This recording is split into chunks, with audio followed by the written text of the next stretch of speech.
Have you ever felt a knife cut through human flesh and scrape the bone beneath?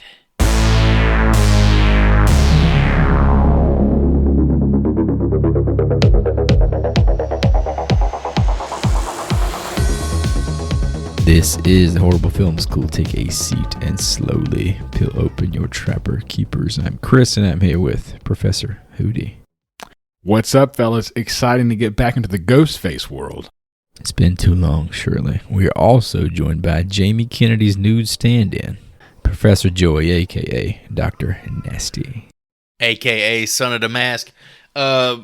Excited to take a trip to, I guess not really back to Woodsboro, but Woodsboro adjacent.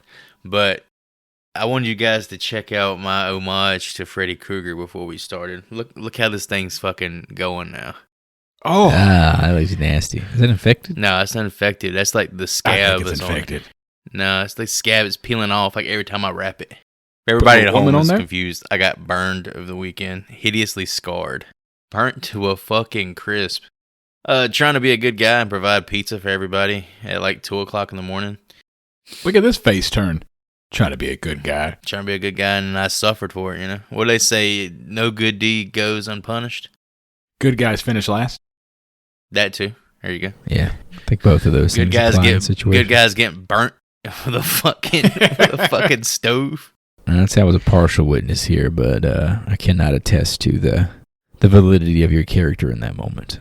Did we get Papa John's? We got nobody. What's the one? The Mad Sicilian, the frozen one from fucking the Screaming Sicilian. Oh, the Screaming is the best frozen pizza. We got like 2 of those. It was a really good frozen pizza. Yeah, we got 2 of those, and I mean it was worth it. Like I was drunk and high, like while I was burnt, so it didn't hurt until the next morning, and then it was like my hands on fire. Super meaty. Cross buzzing with a Sicilian. Pretty much. Good times. So yeah, first order of business I have an official declaration as far as an episode count. This will be episode number 98 canonically for us. We are right around the corner from episode 100, just 2 episodes away, aka 4 weeks or so, depending on when you're listening to this. So if you haven't been keeping up, we are open to suggestions for that 100th episode. We're going to leave it into the hands of the fans, if you will. If you got any ideas, send them our way, horriblefilmschool@gmail.com, or you can hit us up on whatever social platform you choose. And with that, I got a few little news tidbits from the internet for you guys in the horror community. First, we're going to start with a banger. Saw 11 has reportedly been canceled. How do you get to 11 and get canceled? Did 10 flop that bad? I thought 10 was a pretty big deal. I actually like 10.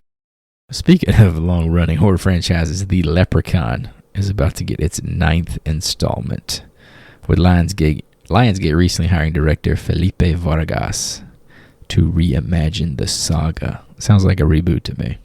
Does the Hornswoggles count towards the number count? Is there multiple Hornswoggles? I think they're considered canonical. Because according to Joy, they're all different leprechauns, right? Isn't one like the beginning of the beginning, like the prequel to the original? Isn't like Leprechaun's Beginnings or some shit? Origins. There's Origins. There you go. That was just a guess. I mean, you can make a Leprechaun film, and it wouldn't be copyright. It's not like they own Leprechauns. Yeah. Is there like a real established lore in this franchise? Well, they're like gold. So. That's about it. Maybe it's a prequel to Leprechaun 4, Lost in Space. I would love to know how he got to space. Yes. Remember, we haven't got there yet. We still got hundreds of years to get there. So that's a lot of content. Thought this was pretty wild. I know I had hyped up, or I hadn't really hyped it up, but pointed out that Netflix was doing a Cujo remake. Apparently, Darren Aronofsky is in talks to direct this thing. That guy? Known for movies such as what, Chris? How does that make any sense? Mother. With an exclamation point at the end, right? With the exclamation mark. Don't forget. I need someone else to do the exclamation mark. It couldn't be like Mother? Like Pie. The fucking question mark. He did the Noah movie, Requiem for a Dream, probably most famously. Ass to Ass. That's him. I'm not the biggest fan. Yeah, but very cerebral filmmaker. He's like somewhere in between like a Lynch and I don't know what else. He's definitely a very remember that scene taste. where Damon Wayans is sitting there churning butter at the end where the guy's making him like stir Stir it faster, motherfucker. Yeah, that old dude is actually the guy who wrote the book Requiem for a Dream that's drilling his ass in that scene. I feel like in like a weird cosm of between Lynch and Fincher is where that guy lived. Since we're covering Scream 2 today, not to put the cart before the horse, Scream 7 has officially wrapped. One of those rebirth things, like those legacy sequel reboots, it seems like the most successful version of that, as far as actually creating more sequels that people seem to want to watch. I didn't watch the 6th one, so I don't really know what happened, but I watched the one during COVID because it was like one of the 5 movies that were in theaters that year. That's when David Arquette dies. Spoiler alert. Whoa, fuck my ass, huh? Well, I mean, I didn't even watch this movie yet. I was just gonna wing it. Since like he lives. I thought he died in this movie. Well, maybe he does come back. I don't know. We'll see. Maybe it was all a dream. Who knows? And maybe the biggest piece of news. This thing was all over Instagram feed. Everybody bought this thing. It was shocking how many people care about the 4K release of Deep Blue Sea. What in the hell are you talking about? All over your Instagram, you're saying? No, not all Instagram over, in general. all over the entire Horror Film world. School Instagram. This thing comes with a 60-page book about the film and a double-sided poster. Jesus. Was it written by Thomas Jane, the book about the film? I hope so, but I was just shocked that Deep Blue Sea, to this day, has those kind of legs. And if you pay for the platinum package, you get a double-sided shark dildo. And you get 3 pubes straight from Thomas Jane's scrotum. Just glued right to Samuel the L. Jackson, I'm tired of these motherfucking sharks in this motherfucking ocean. I was just scrolling the feed one day and I was like, man, everybody's buying this damn copy of Deep Blue Sea.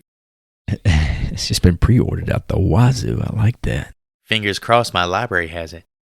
Oh, boy. Fingers crossed. Library doesn't buy 4K, okay? It's too. Do they do like steel but this one's books got a at the big ass library? book with That's it. Kind of fits.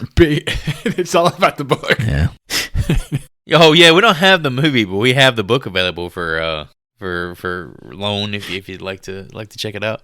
Hootie slides the book slowly on the counter. And what about the double-sided shark dildo? Is that back anywhere? So you're telling me that you bought 3 copies of the 4K, threw away the 4K, and just put the book on the shelf? Okay. That means there's 3 dildos out there. All right, moving on. Today's assignment. This was a random one. We just happened to land back into a universe that we've touched on before. A little movie called Scream 2 from 1997. Today's lesson, of course, it's got to be straight from the mouth of the one and only Jamie Kennedy. The body count is always bigger. They hyped the hell out of them rules, man. I remember watching this trailer ahead of another movie that we had on VHS at the time, and I heard these damn rules on repeat. Yeah, but because you couldn't just skip through the previews back. They hyped them up, but you only got 2 out of the fucking 3. They don't even go over the third rule. Cut some short. Little tease there. Get you coming back for Scream 3. All right, this was a random, and the random duty falls in my lap this week, so I will take the reins and lead the way for this one. Start with some fan reviews here, both of the era, if you will, that I chose here from 2000, actually November 17th of 2000. We'll start with a review titled, Once Was Enough. I must be the only person who simply did not enjoy the Scream trilogy. At school, everyone raved about how great and scary it was, yet when I finally saw it, I almost cried when I realized that I had spent $5 on it to rent it. The plot is basically the same as the first one, with nothing new or inventive. If Scream had been made with no sequels, I would have no complaints. But this whole thing seems like Dawson's Creek with murders. 2 out of 10. I mean, that's clearly taking a jab at the writer to throw in Dawson's Creek. A little popping Kevin Williamson's face there. And I guess he have anything to do with the urban legends? No, he was the I Know What You Did Last Summer Scream guy. Okay, so he didn't do anything. Okay. It's like Urban Legends was a direct ripoff of this shit. Yeah, he kind of created the subgenre. So if you can blame Tarantino for everybody that ripped him off, you can blame Kevin Williamson for everybody that ripped him off too, right? This dude raked in a lot of money. He did. He also had pretty successful TV shows, so he knows his shit. But yeah, it says it's just a rehash of the first one. It was made less than a year after the first release, so it's kind of hard to debate that. I'll give the guy a tip of the cap for understanding his argument there. On the positive side, this is from November 18th of 2001, almost exactly a year after that last review. Titled Very Good Sequel. Scream 2 did what most horror films can't, which is live up to the original. Nev Campbell is good as always, and even my boy Randy becomes the pimp shit. Fucking me in my ass. What? I love all the pop culture references and film references. Because of that, the film gets a 4 out of 4, but he scored it a 9 out of 10 on IMDb, so do with that what you will. This dude was That's a math high. equation. I know, that's why I was like, I'm taking this one just because of this whole pimp shit line here. Who the hell likes Randy that much? The go-to, I man. think, It's very Tim McGraw. all right, to that guy's point of view, if we're talking about a love for that character, I think a fair amount of the Scream fan base, like the diehards, like Randy's probably like one of their most cherished characters. The glow up. He has a glow up in this, you're saying? Mm-hmm. I mean, I think Or do you mean so just much as so the that nerdy they film made guy? they realized they made a mistake with how they executed the character or how the character was handled in this movie, and even brought him back post spoiler alert posthumously in the third one. Is he in the third one? I have no Yeah, he's in the recollection third. of that. Is it flashback or something? It's like a videotape recording that he made gotcha. specifically in case he died. If you found this Well, footage, doing all that kinds means of that I'm spoilers dead. for the series. Oh, he's one of those. You have 30 seconds to live. Sid. This was the third rule. All right, step into the who behind the camera here. And then, like I had mentioned earlier, this was pretty much made immediately after the success of that first one. So, not a whole lot of new people behind the camera. We're the only two people to shout out here are the director and the writer, in my opinion. This was directed by Wes Craven, who we've touched on many times, known for the Freddy Krueger, the Scream franchise, Last House on the Left, the original, and Hills Have Eyes, the original. I don't know if there's much new to say about the guy, but have at it if you got something. That's a Wes fucking Craven. hootie. That's a hootie slurp fest. He's more than welcome to take over the reins. I'll be honest with you, fellas. I skimmed his Wikipedia and IMDb for, I think, a fourth time for this show, and I found nothing new. I mean, Bare bones, yeah. he I has figured sadly as much. passed away, so it's hard to... He's not pumping out any new factoids, if you will. Not like John Carpenter, who, well, this is something actually I just remembered off the top of my head. John Carpenter, who just agreed to score Bong Joon-ho's next film. So Whoa. My man's still working. that was boy. just like one of those, like he asked him in person at like a panel, and John Carpenter was like, yeah, I'll do it. So it may be bullshit, but he agreed to do it in public. It's pretty incredible that a man who is revered for his directing is also revered for his... World-class fucking composer. I think It's crazy, right? he directs to pay the bills. I think his true love is music. Yeah, I don't think he has any desire to make movies anymore, but I think he does music for fun. Like it's his passion. Also shouting out the writer here, Mr. Kevin Williamson, who wrote The Screams, several of them. I think he's even directing the seventh one, if I remember correctly. Oh. Yeah, he wrote I Know What You Did Last Summer, which is also getting a Legacy sequel later this year. The Faculty from 1998, which we've covered, and Dawson's Creek and Vampire Diaries. Two pretty successful long-running television programs. This is a very wealthy writer. That's all I can say about him. I feel like we're reliving our childhood again in 2025. Oh, yeah. This dude was from like 95 to 03 was hot shit, as Nelly would say. I had a little note about Kevin. We may have talked about this before, but it's still pretty cool considering we're mostly a North Carolina-based podcast. Kevin Williamson grew up in New Bern, North Carolina, or the surrounding area at least. There is an actual Dawson's Creek in Oriental, North Carolina, where Williamson grew up. And where? Oh. Oriental, North Carolina. So that's what I it didn't know says. we had our own Orient here. Good luck in finding it. North It's got to be Carolina. like near the coast somewhere. Dun. That's cool. Yeah, I could see now that you kind of point that out. I could see where his whole idea for I Know What You Did Last Summer just came from. That's definitely like a coastal North Carolina. He's just movie. eating crab cakes one day, looking at them docks. Oh, that's a scary man right there. I don't like that.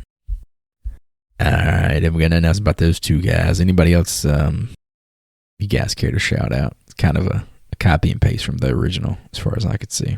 Nothing in terms of like gore effects, really, because that's always special effects and makeup and all that stuff's usually something I like to shout out. However, even though this movie kind of sets up the premise that a sequel in a horror movie requires more gore, more violence. I don't feel like this movie has that in comparison to the original. But yeah, I feel like we watched this one so many times that none of the gore stuff has like any, like I don't even notice it in a movie like this. When we see my man's body in the fucking van, it looks like a fucking joke. That was pretty bad. Oh, you're talking about when he just cuts the most impactful death of the entire movie is it looks so haphazardly done and so sloppy, and it just doesn't give the respect to the character that that he deserves. It's not fair. Is that what you're saying? Well, no, it should look better. Give me something more dramatic than red streaks of paint down his face. I'm actually shocked that Wes Craven came back for this film, considering how fast the turnaround was to get this thing out. Yeah, we could talk about, with that transition, let's talk about the production itself. So I'll go ahead and give you kind of the cherry of why this movie turned out as quickly as it did. Williamson provided a 5-page outline for a sequel when he was auctioning his original script, hoping to entice bidders with the potential of buying a franchise. So already had, by the time Scream comes out, he's already got like 50 pages of a script done for the sequel. And of course, it makes a buttload of money, Christmas of 96. And not even a year later, we got this in theaters. It's a hell of a smart dude to be able to know how horror franchises work, know that you have an incredible idea, and go, this could be a franchise. Oh yeah, he pre-gamed that bad boy. Well, it's a pretty common conception when it comes to horror, like the slasher genre. Like how many slashers are like one-offs, Like there's always a sequel. There's always multiple sequels. Yeah, about every one. Even The Stranger's got a sequel now. Oh yeah, or reboot. Serialized, man. I thought this was kind of interesting. I was curious if, just based on the timing of the internet and how everything works now, if this was maybe one of the first films to actually encounter this issue. But it faced controversy following its significant issues with plot information leaking onto the internet, including the identity of the killers. That, combined with the film's rushed schedule, made the script have to be rewritten often. Pages were sometimes completed on the day of filming. The original script, which leaked on the internet, had 4 different killers. Do you want to guess who they were? I'll give you one. Sydney. No. Oh. Nancy Loomis was one of the 4. God, I hate Carol. It's got to be Mickey. It has to be. No Mickey. No Mickey? He was a product of the internet spoiling shit. Otherwise, he wouldn't even be there. What about Derek? Mickey was a product of a fucking rewrite? Derek, Haley, and Cotton Weary. Cotton Weary. Cotton was damn. They made Cotton. They made Cotton turn like that. That's Cotton's so weird in this movie. No, man. Lee Schreiber kills it in this fucking movie, dude. He's like bipolar in this movie. At one point, he's like a rapist creep, and then he's he comes off as a man who's been wronged and is just trying to get his fucking nut. Okay, exactly. It sounds like a I don't want to be around that.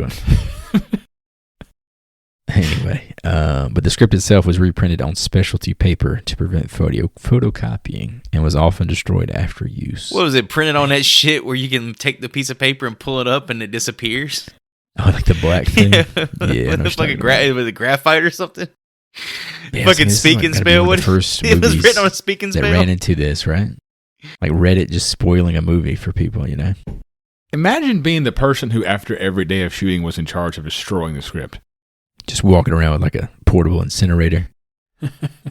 Good work, Kevin. Go ahead and slide it in the flames behind Go me. ahead and burn this for you, bud. Last thing I got here, after the unexpected success of Scream, by late 1997, Scream 2 was considered such a potential box office success that the James Bond film Tomorrow Never Dies and James Cameron's Titanic were moved from their release date of November 12th to the 19th. You damn to avoid right. the competition. Titanic ran from Scream 2. That's what we like to call in the South. That's bonkers, dude. Pyre, right there. That's pyre. Pyre. That's nuts, dude. Titanic. How do you scare on? Obviously, it's the highest grossing film of all time for quite a while. But had a little bit of cold feet when it came to Wes Craven. In retrospect, Titanic should have been a Christmas Day release. It's that kind of film. It was in theaters for like 8 months, too. Well, back when movies used to be in theaters for that long, God, you remember the long wait between when a movie was in the theaters and when it like got released on It video. was like 6 months. When It it was finally so got to fucking Blockbuster. terrible. You'd have to forget about it, and then, man, I want to see that other new movie. Oh shit! the Titanic new did John come Cena's out. finally on VHS. Yeah. Now I can put in tape 2 and look at them boobies. Last note I have the budget, $24 million, box office, $172 million. These just make money. That's all I got. Print it. You guys got anything to cover about the production? Let me drop a few tidbits here. So this is Scream 2 is considered the best critically reviewed film in the series as of 2025, according to Rotten Tomatoes. At an Damn, I didn't put that together. 82%. Would not think that. Even higher than the original Over Scream? Yeah, higher than the original Scream. No way the fans are on board with that. are they? The fans, we'll discuss that later. I know you two just earlier said that you have watched the movie so much that you remember every scene. I didn't remember a lot of this film. Really? The first two, I think, were like, because they came back, like I said, literally a year apart. So they were VHS rotation, one and then the other. Scream 3 never got pulled into that loop for us, I don't think, really. Mm-hmm. I think These two were it, man. for me, all the Screams, they're all kind of alike. They're all a whodunit film. So they all kind of that's the blend basic together idea. in my mind. Yeah, I think even after the second one, I was kind of tired of the formula myself. Like, I remember parts of the third movie and being bored. Not so much disappointed, just bored. After that, I don't remember any of the movies. I don't think I ever saw 4. 5, like I said, was a COVID thing for me. I think I saw I 4. got holes in my bit of a Swiss cheese But that's franchise. even for me, with well. like movies like Nightmare on Elm Street or Halloween or Friday the 13th. Yeah, it's the same shit happening pretty much in every movie, but the kills are always like super inventive. You have the same killer, I think is important. Like, that's your through line in those movies. Like, here, it's literally always somebody new. It's like a Scooby-Doo aspect to it. Well, it's Yeah, got a it's human not- aspect to it. I don't give a fuck about that. I don't care. It's Sydney yet. How much do you love Sydney is the She's question. hot, but I don't really give a fuck about her character. I actually can't stand Neve Campbell's acting, Dude, but that Neve might be a Campbell, oh personal. my god, dude, Wild Things ruined me for her. Like, Damn, Wild Things in the Craft. I got a note about Oh. Wild Things. It's a good time to be a blossoming young man. couple more I'm gonna toss out here, and I'll let you take over. Hootie. Toby Maguire was offered the role of Mickey. Oh, God. He's so I don't think tiny. Toby's tall enough. Toby Maguire. Well, that's the thing. I probably don't, weighs Timothy more than, Olyphant probably ain't Timothy that tall, Olyphant. but the hair standing up on his head gave him an extra like 7-8 inches. Tim weighs like 80 pounds, though, bro. Also, speaking of characters offered roles or considered for roles, Reese Witherspoon and Alicia Silverstone were considered for the roles of Cece, played famously by Yeah, I Sarah can see Michelle that. Gellar, SMJ or SMG, as she's. This is as definitely she's like known. their the Drew Barrymore casting. That's like this is the mirror image of that, right? Let's grab some young hot lady and throw her in here. I feel like those three women were just on rotation in the 90s, of just up for any female role. Yeah, I think Alicia kind of fell off in the long run, but the other two were relatively successful Yeah, ladies. you remember Reese Witherspoon kicking the shit out of Kiefer Sutherland in fucking Freeway, dude. Yeah. Damn, that movie had some. That movie was fucked up things good, man. I shouldn't have seen it as a kid. Like for a Walmart bin Should not have movie, been it was watching good. that Yeah, when we we should were, be like, seeing 8. that shit. I remember that time. What was it? Selma Blair? No. Brittany Murphy sharpened a toothbrush and shoved it up her pussy. What the Yeah. hell are y'all talking about?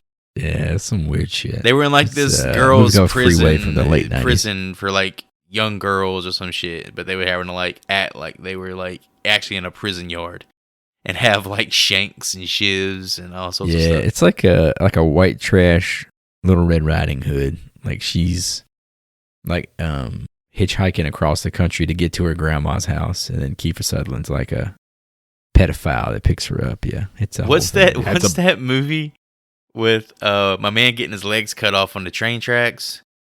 And Forrest Gump? No. Where the Heart Is? Imagine Where the Heart Is, Natalie but instead of Portman. Natalie I Portman, love Where the Heart Is. It's fucking Reese Witherspoon, Yes. trailer trash, Classic. trailer trash, fucking style, hitching on the side of the road and just fucking carving people up. Man, that's a good I remember movie. watching Where the Heart Yeah, Is dude, as a it's kid. trashy. And when she gets locked inside a Walmart, I thought that was the coolest thing in the world. Lock me inside She's a just Walmart. drinking all the chocolate milk and shit. Yeah, sleeping in the little camp. Oh, that was The little so pop-up tents. The Walmart, baby. Cool. Back in Walmart was actually cool. Yeah. Yeah, You carpet. had to drive shit. another town over to go to one, but now they're everywhere. I had 2 notes that we haven't touched yet. The cast, supposedly, I feel like this is in a lot of these type films, the cast was not informed of the identity of the killer until the last day of principal photography. Also, the cast did not receive the last 10 pages of the shooting script until it was time to film the scenes contained therein. Jesus, Wes. Yeah, I came Wes across Craven, some shit like calm the that. fuck down. It's not that big of a deal. That's what I don't think that's true. Nah, I think it tied back to the whole internet thing. Like they had their ending spoiled already, so that was kind But of. damn, there's only impetus so for many that. characters in the movie. Like, Yeah, really gonna name every fucking character a killer? They probably were at some point on some. They had a lot of fake scripts. Ain't out no there, way too, they apparently, had after that. David Arquette's gimp ass Dewey out here chopping people up. Yeah. Matter of fact, Dewey was one of the Arm one don't of the even fake work. endings they wrote. God, They had a fake ending where Dewey was the killer. his acting is fucking awful in this movie. I like David. He's very charming. Okay, all right. So I'm saw those surprised way he too many lasted times, so bro. many fucking sequels. This was his cash cow. I don't know what he's gonna. yeah, Are they making Ready to Rumble 2? Because that's the only way he's gonna work again. Shit, Instead I of hope so. eight-legged freaks, they're making nine-legged Eight-legged freaks. freaks? The last note I had was Wes Craven submitted 8 different cuts to the MPAA before it was finally passed. Yeah, kind of going back to what Joey was talking about, the gore, especially like the Randy scene that you're talking about. Apparently there was like a really grotesque in the van. Like you saw a lot of action going down. And that was one of the things that had gotten cut.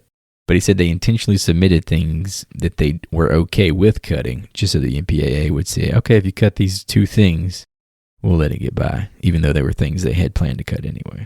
Could you imagine filming and like putting together an entire scene with Randy where it's probably great shots of different, wild shit, knowing that it's going to get cut?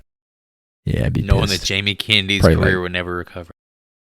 6 hours of work, and then you just lay a turd on the final celluloid. Wait, was this before or after Frustrating. Malibu's Most Wanted? This This guy's is before.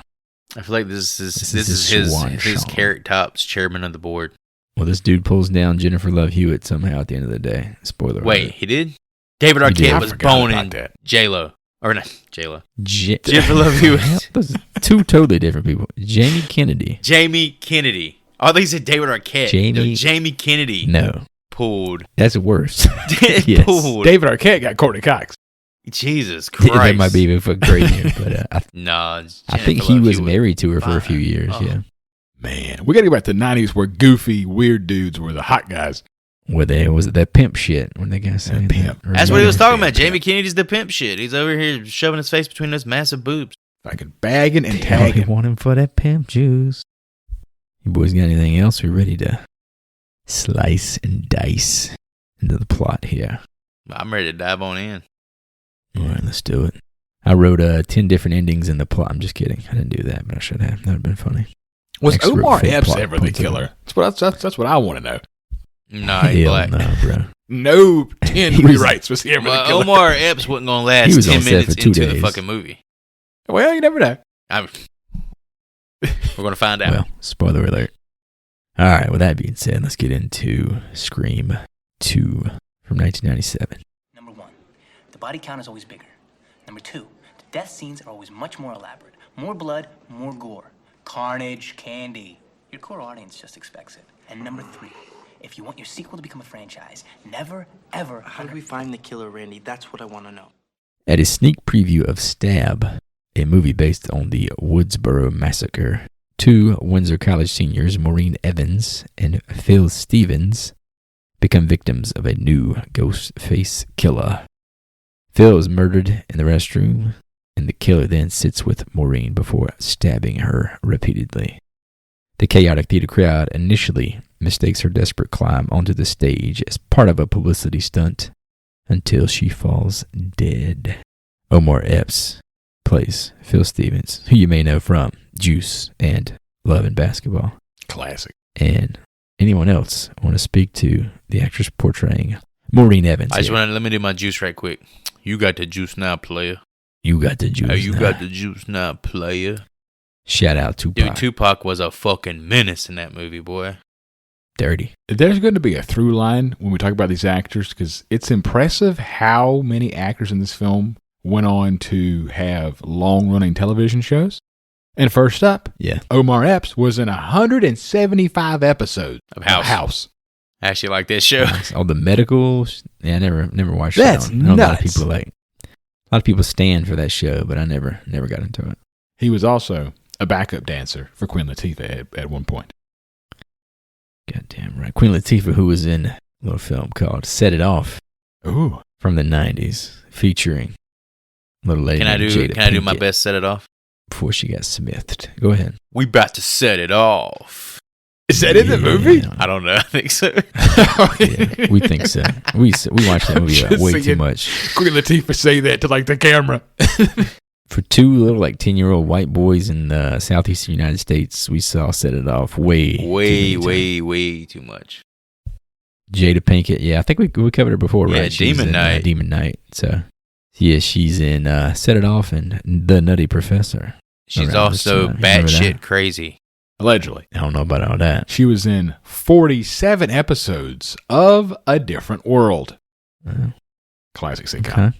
I think we should all carefully watch how we put her name into our mouths. For sure. That's all I'm 'Cause gonna say. she does get salty.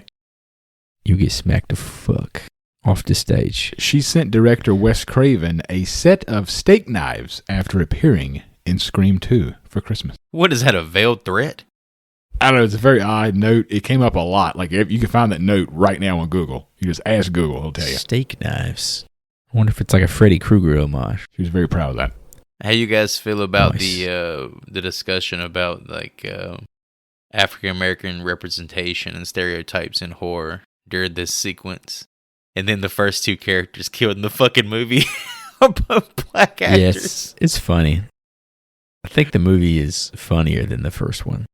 Like, they're both meta, obviously, but I think this one's even more winky at the camera. You know, Like, I have love to- they discussed it, but then they actually just played it out like a traditional horror movie.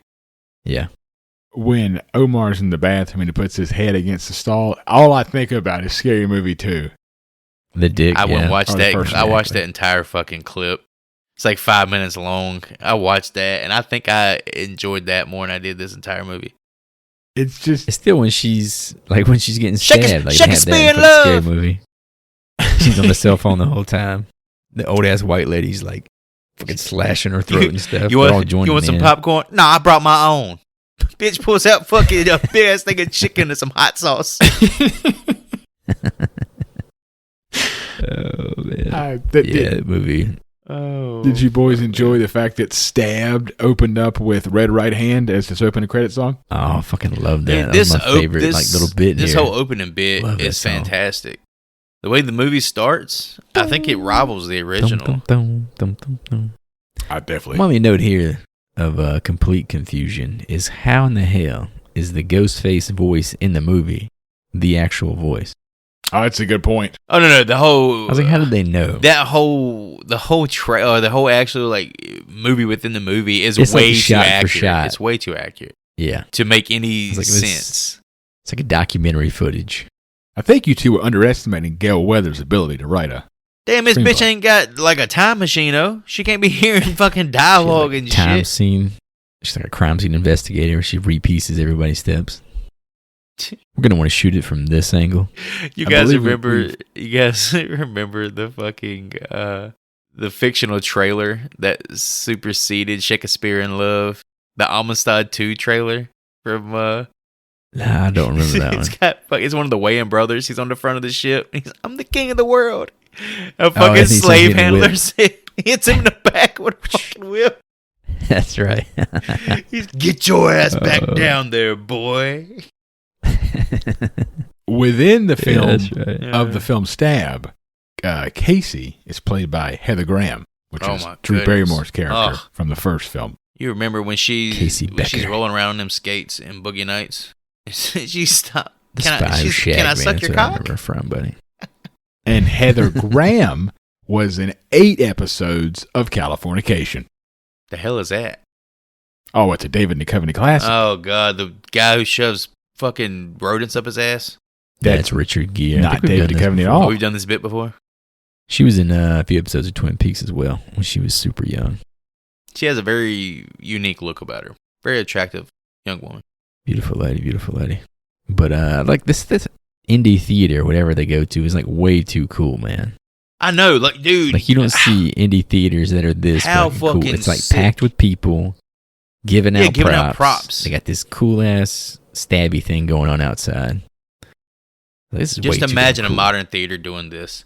Like the new Halloween movie comes out, so they're giving out fucking The Shape's mask. You walk into a theater late, and you walk to the front, and an entire theater of people wearing Michael Myers' mask, like, looks at you. That'd be a Dude, shit, how fucking man. creepy and awesome would that be? I'd be creeped out. I don't think I'd stay. Also, getting a shout out. I talked about the voice of Ghostface, which I said was featured in the movie.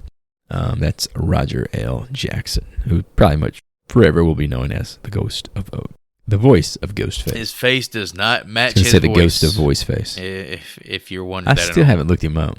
He looks like a fucking nerd. He looks like Looks a like nerd. a dweeb. He's got an Cool awesome voice, voice. man. Really cool fucking voice.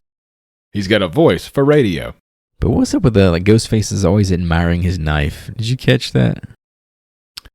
He stabs this motherfucker in the ear and then looks at his knife like he just ejaculated or something, you know? Well, you know, they say like a lot of these serial killers see their knives as an extension of their penises.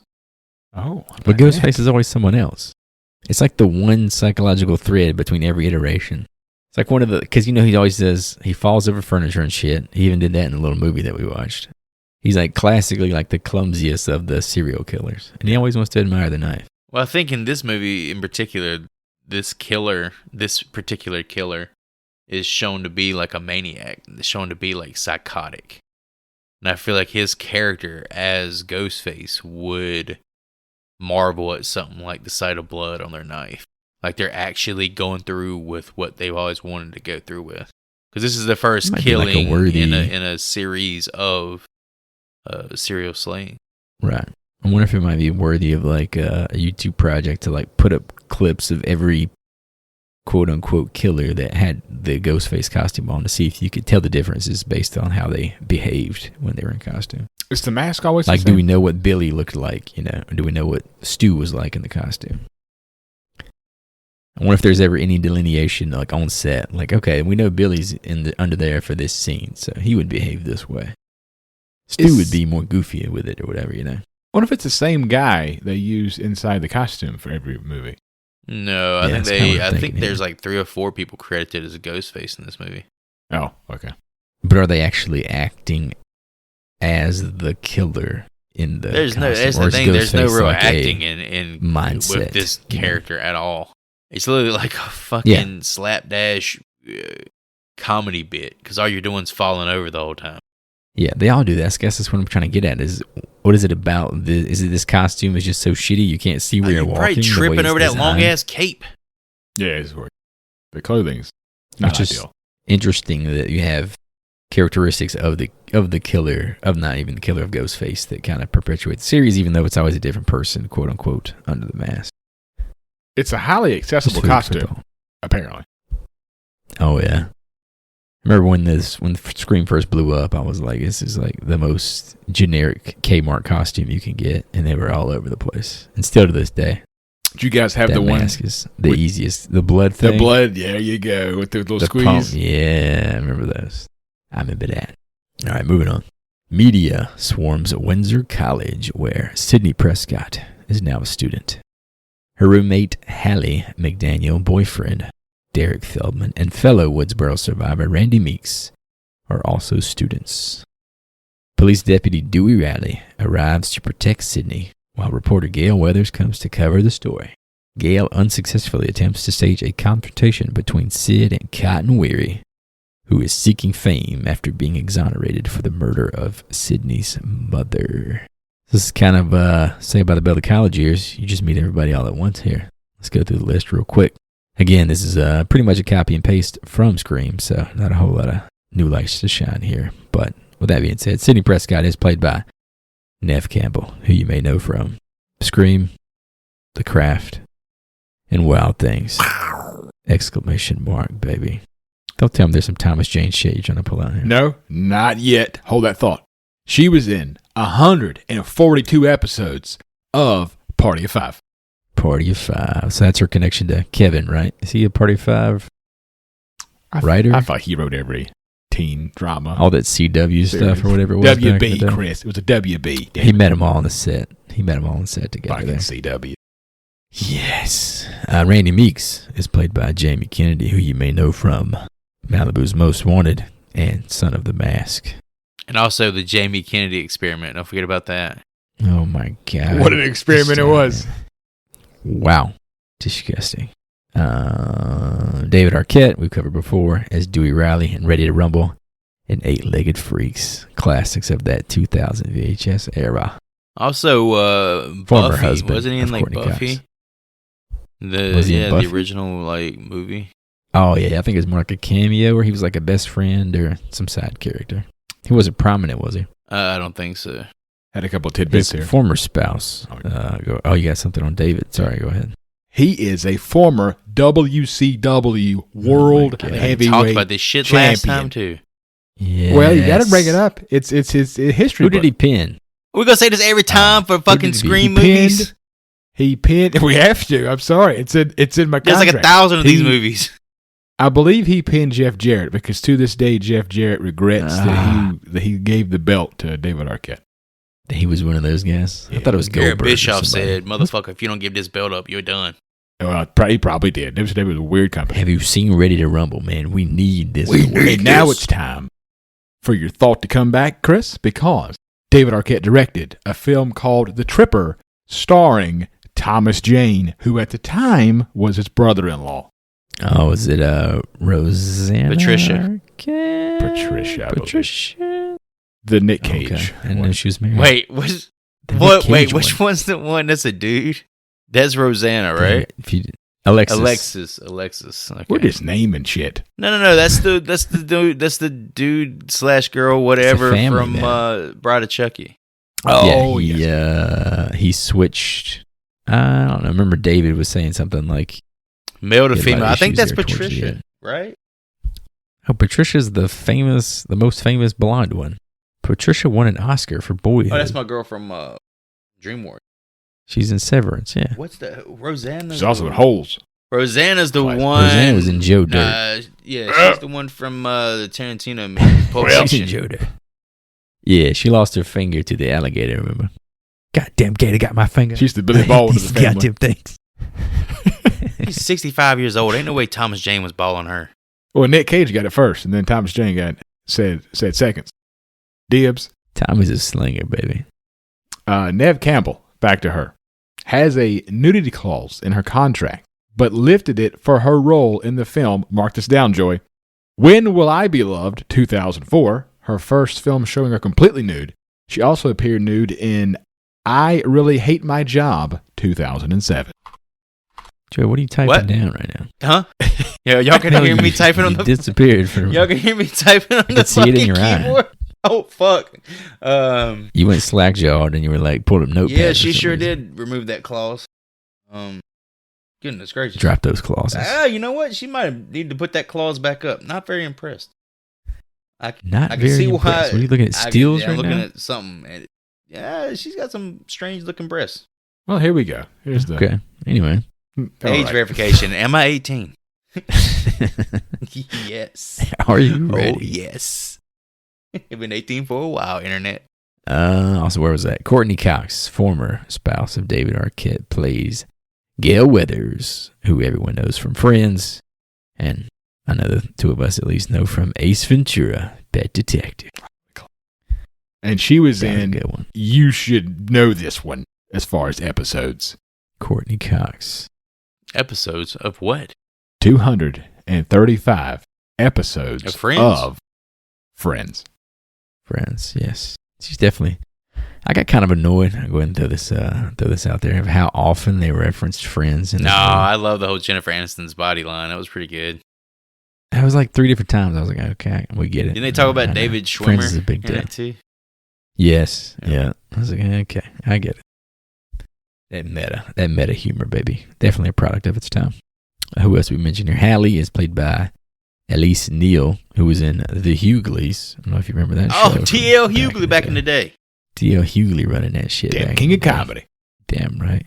And Derek's played by Jerry O'Connell, who you know from Stand By Me when he was a chubby little boy. Whoa, Tomcats. stand by me. And- Whoa, stand And one of now. Joy's favorites, Kangaroo Jack. Yes, I love that. He fucking said movie. it.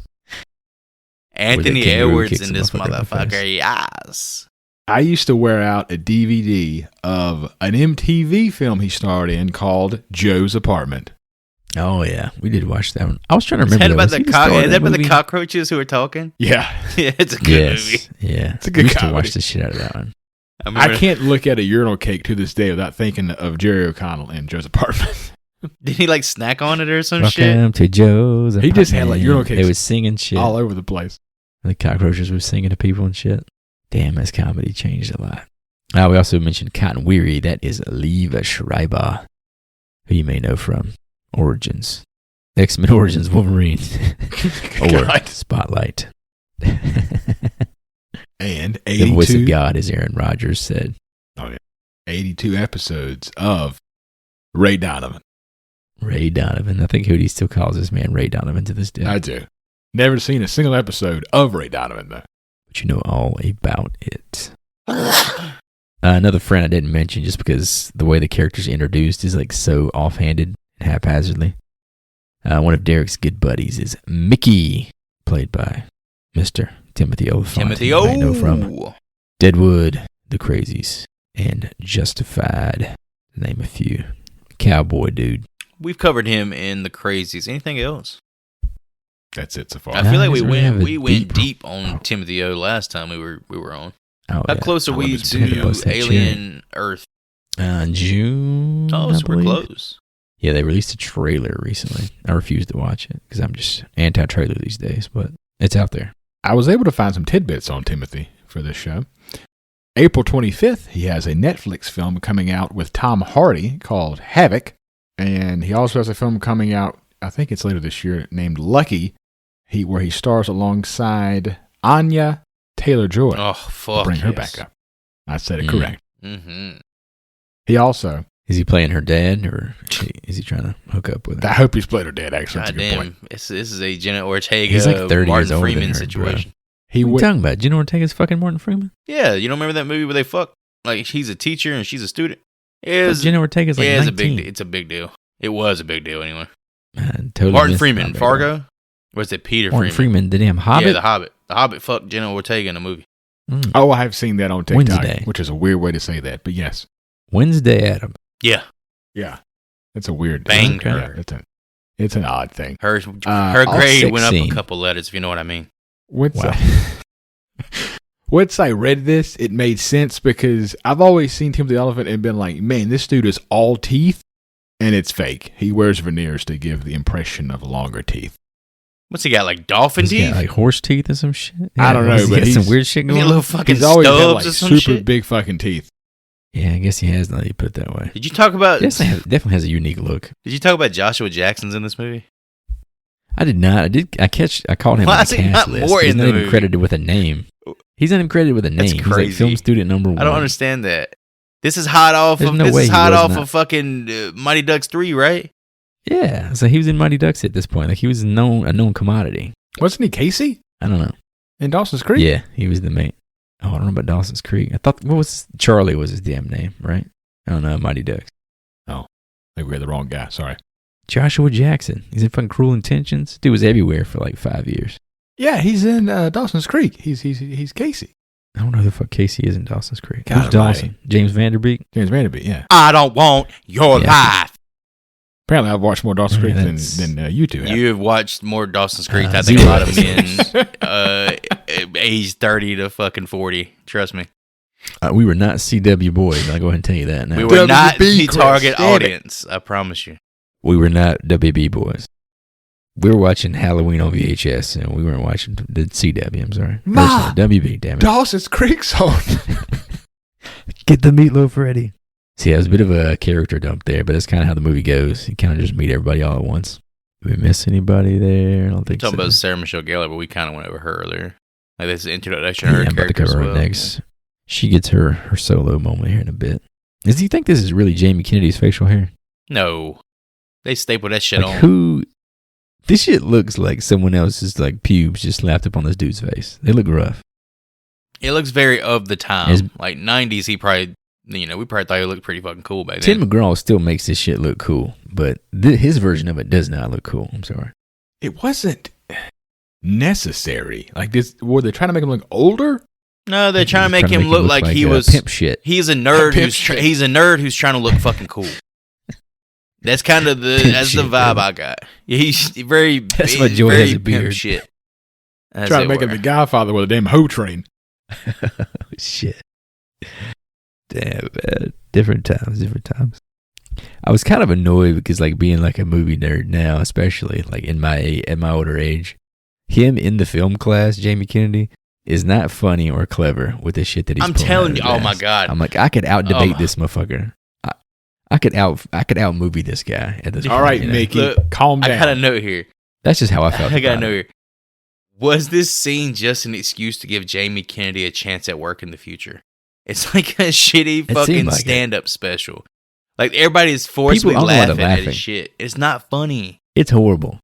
It pissed me off. I was like, this dude is not funny. He's not as smart as he is pretended to be here. But that's the That character, hurt the right? hell out of me in That's Randy. But the first one where he was like nerdy and like goofy and like bowing down, it was charming. But here he thinks he's the pimp shit, and the shit just doesn't. He's the work. pimp shit. It's the goatee, man. It undercuts his entire comedy bit. And what about Dewey walking around like a damn pedophile? Dude, I'm Dewey sorry. over here, arm If crocked up to his fucking What is side, he got doing? a goddamn limp, just rolling around and shit. And he's walking around like staring at trees and shit. When I they had first to see notice him. about him. He's hiding in the Looking up. bushes. Like, I don't know what the fuck is going on. What's he looking for? He's in the middle of the road looking up at the fucking sky, and Sidney goes, Dewey? Dewey, what the fuck's wrong with him? He was like chasing butterflies, like he's Simple Jack over here in the damn corner. What is going on? But yeah, I'm I a do. simple Just Jack the as first. well. the way he delivers dialogue is just something else. Yeah, he's hamming it up for this one. But I do like the Dewey's little theme song. I never really noticed it until this It's the rewatch. Broken Arrow. It's the Broken Arrow guitar twang from the movie Broken Arrow. It sounds like it reminds me of Twin Peaks. That's what I really liked about it. It's got like an old jazzy feel to it, like do do do. Like they, do, do. I'm being serious. They actually sampled Broken Arrow. It's the only cool bit of music. That I don't stood know why out to they me in give whole him the thing. cool little introduction. Why Dewey? Why does he get his own song? He's an Arquette. He needs the song. Like, oh shit, Dewey's here. I think the music is what made me like feel like charmed by him in this one. So I'm like, oh, this stupid son of a Yes, bitch, he's you know? fucking Just tweaking like, and limping oh, around, yeah. Shucks. Maybe it's Somebody all the, get this the man David a fucking Lynch, wheelchair. Holy warmth in my shit. heart. So if I remember correctly, this affliction does not go into the future of the series. Well, right? He's not like he didn't have the nerve damage. He gets stabbed in in this one. next Okay, we one. already talked about him. Like, he's gonna get Oh, stabbed. the dude's a pincushion. He gets stabbed, in and this it one, reverts him back to where he can run perfectly, and his arms work perfectly. yeah. Okay. Maybe that's It's like they Food say for sometimes thought you down the bump your line. head really hard, and then you wake up, you can fucking play piano, even though you've never played piano before. If you get stabbed in the right part of your Yeah. back, it restores like function. I'm It's like I'm acupuncture, sorry. but like it's really deep tissue. We're talking about it now, so it is what it is. In that scene, Ghostface is behind Dewey and just ramming that fucking knife Ah, into his dude, back that, over and That's over such and a over. good fucking. That's And such a then- good kill scene, man. At the end of the movie, It's a it's good like, setup. Oh, he did. He's It's not a fine. kill scene. He's fine. It's not a fucking kill scene. No, No, he's not dead. It's like, oh, we got another The one. We human got pincushion, a bro. live one here. Exactly. And that when his fucking theme song kicks in again. I was like, God damn, I love this. I feel like John Travolta about to It's got walk too out. much Ain't David it cool? Lynch on the brain. Ain't it cool though? So yeah, everyone's it's the college years we're all been pretty much reunited on this college campus. And there's some murders that going on in town. So that sets the table. Well, here, hey, before we move on, During it- there's a discussion about sequels during the actual film study class. Oh god, the quote unquote debate bullshit. about- I would have had fucking straight A's in that You think class. so? You think you could have outdone fucking Jamie Kennedy, bitch, and Yes. Joshua Jackson? I guarantee I would not have cracked a smile. You during think you his could have whole outdone soapbox. Charlie Galloway? What's his name? I forget his last name. Charlie something. Is it Charlie? I'm pretty sure it's Charlie. Yeah, you think you could outdone the Knuckle Puck, Banks. motherfucker? But they're talking There's no about Gordon Bombay. they're talking about sequels for horror movies and how they or sequels How it in general. ruins, How horror sequels franchises. can never live up to surpass their originals. predecessor. In your guys' opinions, like what sequel for a movie do you think either equals or surpasses the original? Like, what's your go-to for if somebody asks you that question? What's your go-to movie? I have two. You have two off the top of the head? Go ahead. Off the top of my head. Phantasm 2, without question. We've Oh, already man. covered it. There it is. And Throwing heaters. Blade 2, directed by Guillermo del Toro. Guillermo. Blade 2. I'm going to say... That's the one the motherfucker's got the Evil extended Dead 2 jaws came to and mind shit. for me. Yeah. Oh, yeah, I like that movie. The mandibles. Evil Dead 2 comes to mind for me, like, right off the bat. Oh, it's a good one. Yeah. But I feel like that's more of a product of, we finally got a budget and we got to remake it. Plus, it's the same movie, basically. Spider-Man 2. Want to go outside the horror genre? I'm going to say Spider-Man Spider-Man 2. The Dark Knight. Dark Knight's a good one. Dark Knight kind of shatters the whole Spider-Man 2 fucking over the first. setup. Mad Max Oh, I 2, love Road Spider-Man Warrior. 2, bro. Fury Road. No, Road Warrior, motherfucker. Sequel, bitch. Fury I ain't Road, talking about dog. quadruple or whatever you call it. I'm just saying. That's like, 5 movies in at that point? I feel like Road Warrior is another product of a bigger budget because Mad Max was good. It just didn't have a budget. Well, you can say that Oh, I for don't any love Mad sequel. Max. Every sequel is going to You have don't love Mad every Max. sequel is going to have a I larger don't love budget. Larger budget. I like Road Warrior a lot. Mad Max, not so much. His wife dies. Well, you no, insensitive but- bastard. You talking about the original? Toe Cutter? I don't like Toe Cutter. No, Oh, Toe Cutter comes back all right. the characters and Oh, it does. the scale of Mad Max 2, the Road Warrior is like it's so much bigger and so much more. Is that fair, though? I guess that's what we're saying about Evil Dead 2. Is that really fair I mean, to compare? You like, can't really talk his about first film. budget like in sequels because sequels are always going to have a larger budget. Why would they have a smaller budget? Yeah, it's true. a lot of horror movies have cheaper sequels. No, there's no way. When I A think sequel by yeah, definition is like an extension. Like if your movie is successful enough to garner a investment. sequel, they're going to invest more money in a sequel. when I think of Road Warrior, 2 words come to mind: Leather Daddy. Oh yeah, everyone loves a good leather daddy. What about Troll 2? Troll 2, fucking It's like a whole other film, but yeah, it's top probably good. 100. I will say, I am not a pro. Godfather 2 is better than Godfather. I don't know what fucking movie people were watching. Is that That is not that a the case for debate? me. A lot of Man, people remember prefer that the second motherfucker one, gets not married? me. And she's like, I'm going to practice driving your car. And she gets fucking blown Oh yeah, up. in Italy. Poor fucking Michael. The car just goes. It was you, Fredo. I knew it all. T2, yeah. Like I said, it's the James Cameron of it. It's the same thing. You take this cool premise, the original, and then throw $200 million at it, and all of a sudden it's good. And they turn him into a good I guy. like The Dark Knight. The Dark Knight kind of shatters all this shit, though. I don't think anybody can deny that. You know one, something right? about chaos? It's fair. He likes taking his tongue and doing weird things within that movie. Like a Yeah, little it's his whole, snake. like, the dog. He's like a dog chasing cars. That's his thing. All right, back to it. During a sorority party, Ghostface murders Cece Cooper at a nearby sorority He don't just murder this house. bitch. He throws her through a fucking glass door, stabs her 3 He goes times, to throws her fucking off John a Wick. fucking 3-story house. He enjoyed this It's, kill. like, it's a whole John Wick stunt Such setup a for good this one. fucking kill, man. And Cece Cooper is played by Sarah Michelle Gellar, who you may know from Buffy, I Know What You Did Last Summer, Scooby, Cruel Intentions, and The Grudge. She's got this traditional beauty about her. Like she has this really down to earth girl next door sort of look to her. Really? I thought it was more of like a homecoming queen No, type lady. I don't think Like she's the hottest that lady fucking in her hot. school. Holy shit. How? No, she's pretty hot. I mean, dude. just, you don't she's remember I Know What hot, You Did Last but- Summer? And dude, apparently, from what I read, her and It's Wes literally her Craven did character. not get along in this movie. Like she had this like diva complex. That's it. Well, she'd been on Buffy for quite a bit at this point. Oh, she right? was well known amongst like '90s kids. You know, Well, talk about a show was like- that nobody talks about anymore. It's Buffy the Vampire Slayer. It's kind of sad, didn't? I think it's 'cause Michelle of that. Trachtenberg was on that, right? the creator. Yeah, she was one of the just sidekicks, passed. I hate that. believe. It sucks. And the Angel Remember dude. Euro he was Trip, on that dude? show. Oh my god. Who was the was it Joss Whedon? Was he the showrunner behind that? Steeper than The I know, Avengers guy who got in all the trouble for the being an asshole on set. I think that's Firefly kinda why all guy? the details of that got erased. Yeah. Oh. I think that might be why it's kind of been shelved in the popular conscious. But yeah, I had a note about Cece's death here. I said she had her shoes on the couch, so. So I bitch had it coming. noticed So that. bitch had it coming. Is that what you want? Yeah, she had her damn grinding her damn shoes on the couch. Hey. Did you ever see fucking Chappelle show? Yeah, her. You know she got some clean ass feet though. Fuck Gosh, your she got some clean couch. feet. Dog, her shoes. I'm You not talking about imagine feet, how- her damn shoes. You were just imagine how grinding into the soft they cushions. would be in your hand. Well, I would have snapped that bitch's neck up too. I had this thought. I talked to somebody the other day. I forget who it was. But Mr. Rogers taught us from a young age that you walk into your house with shoes on, you take your shoes off, then you put on a different pair of shoes that is your House shoes. inside the Yeah, house house shoes. House shoes. Yeah. Maybe that was house shoes, Chris. Nah, you ain't winning House damn shoes on is my called furniture. feet, Sorry, motherfucker. fucking They right. either you better keep your socks on. If you don't live here, if you live here, you can take your socks off. If I see socks Is that off like your on the door? if I see as you walk socks, in? I got this long ass thing that says if I see socks off your feet, you're getting your feet burned. If I see your bunions and you don't live here, you getting the fuck out.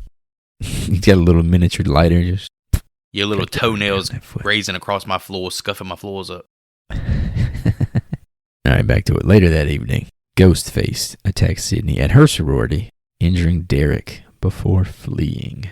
Gail later theorizes that the killer is targeting students with names similar to previous Woodsboro victims, while Randy suggests the murderer is someone that Sydney knows, following movie sequel conventions. And this name bullshit is the last we'll hear of it for the entire movie.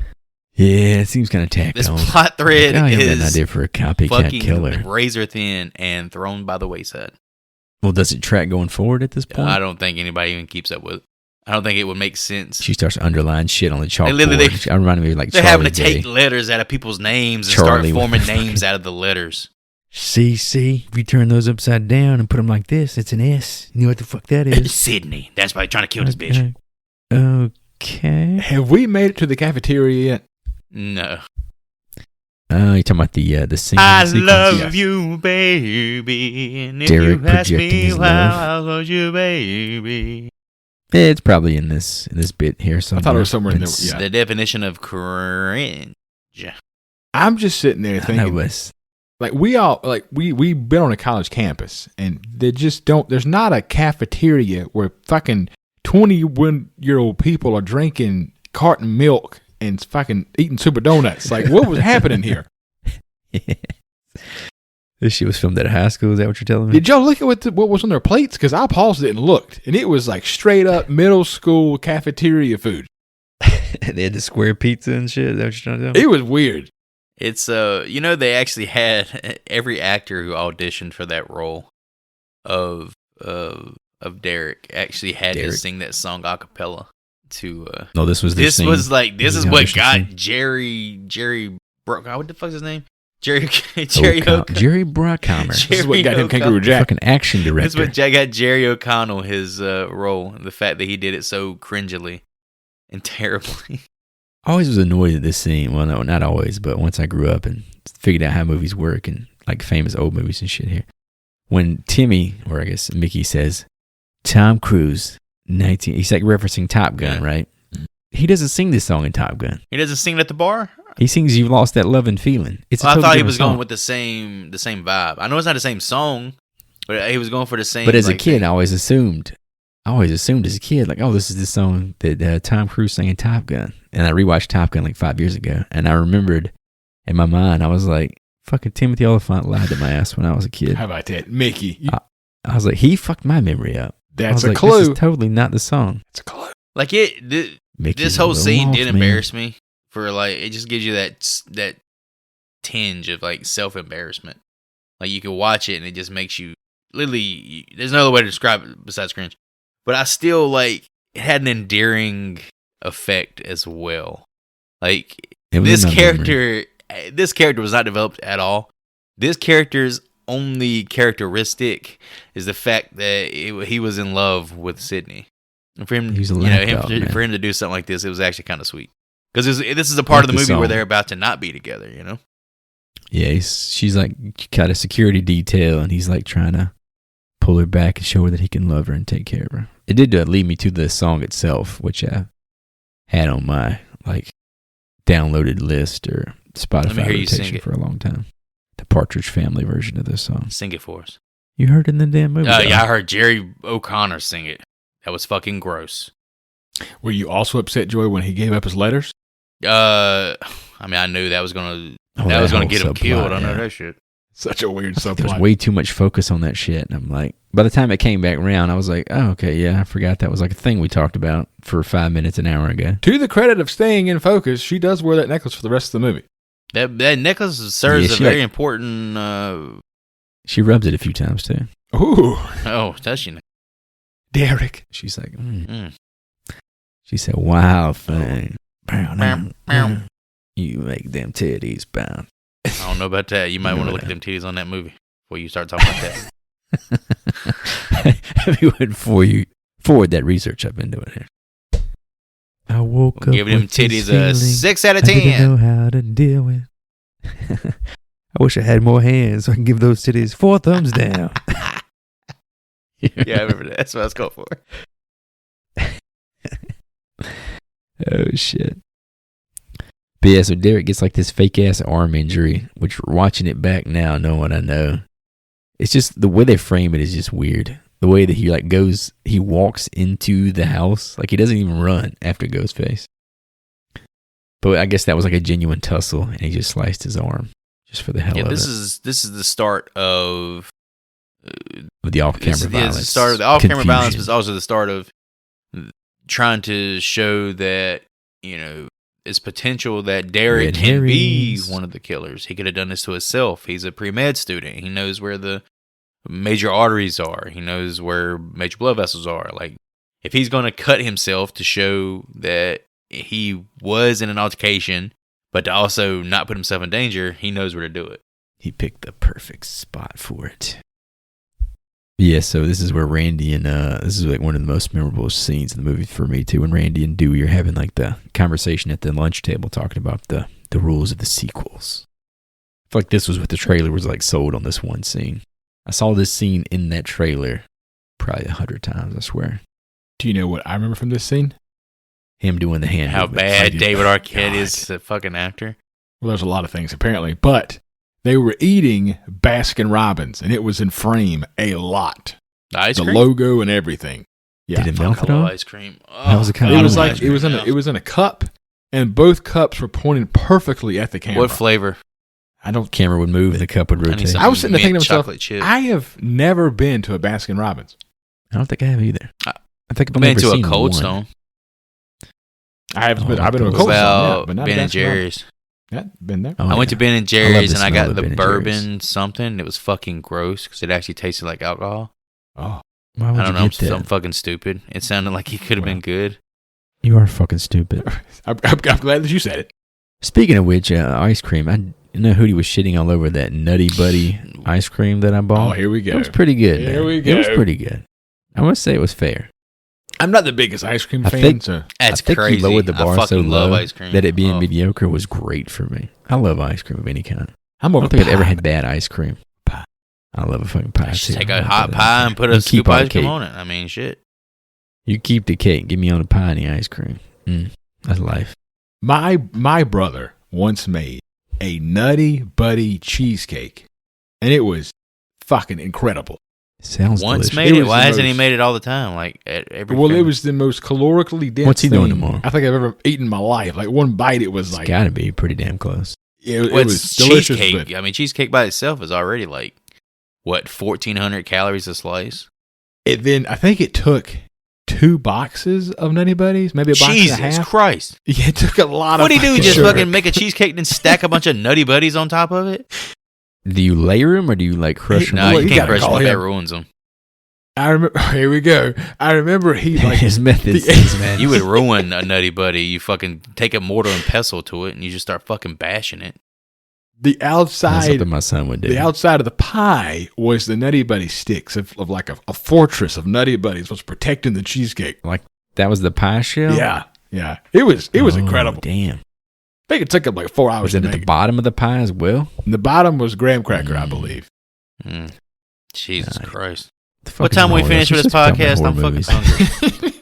Let's wrap Let's this go ahead and shit up. accelerate this. We got We gotta get the big packs of Nutty Buddies. I got the rest of my Mayflower sitting in the fucking microwave right now.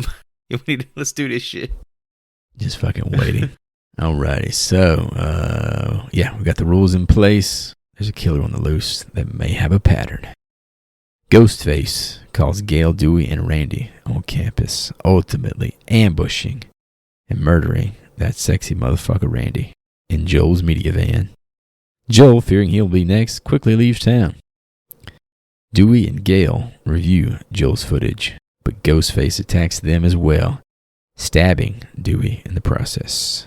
The murders kind of start flying off the board right here. They just start bang, bang, bang, picking up. This whole scene here where Ghostface is chasing Gail through the sound studio and like the AV part this is a cool setup. Really fucking cool. It looks great. Especially when they get to the soundproof glass and Dewey's all pressed up against it trying to bang on it. Definitely one of the most iconic death, quote unquote, scenes in the movie. But even before that, like you're doing a single shot, a continuous shot of Gail navigating like this maze of soundproof barriers with Ghostface like in pursuit. It just looks fantastic. He keeps doing like the head around the corner shit. Can't overemphasize how much Ghostface was behind Dewey, ramming a knife in his back. Blood was coming out of his fucking mouth. He's going, "Oh no, fuck! He was lifting him off the ground, and that dude didn't die. He was coming off the ground. Like, please don't hit my arm. It's already gimped." He's going Stephen Hawking on his ass all of a sudden. What if Dewey was just playing dead at that point? I didn't realize that the best acting he did room was when required bulletproof glass. Yeah, I didn't think the glass would be like. I understand soundproofing because it's like an editing bay that they're going into that I guess people go to record audio or whatever. And I guess never been in one, so I don't know how thick this glass is. But Ghostface is like slamming shit. That's where people from OnlyFans record their fart porn because they want like the best fart sounds. Right there. Oh yeah, that is a fart porn thing. Fart in the jar. Start doing the ASMR farts. Is there an ASMR fart thing? Here comes a good one. Get ready.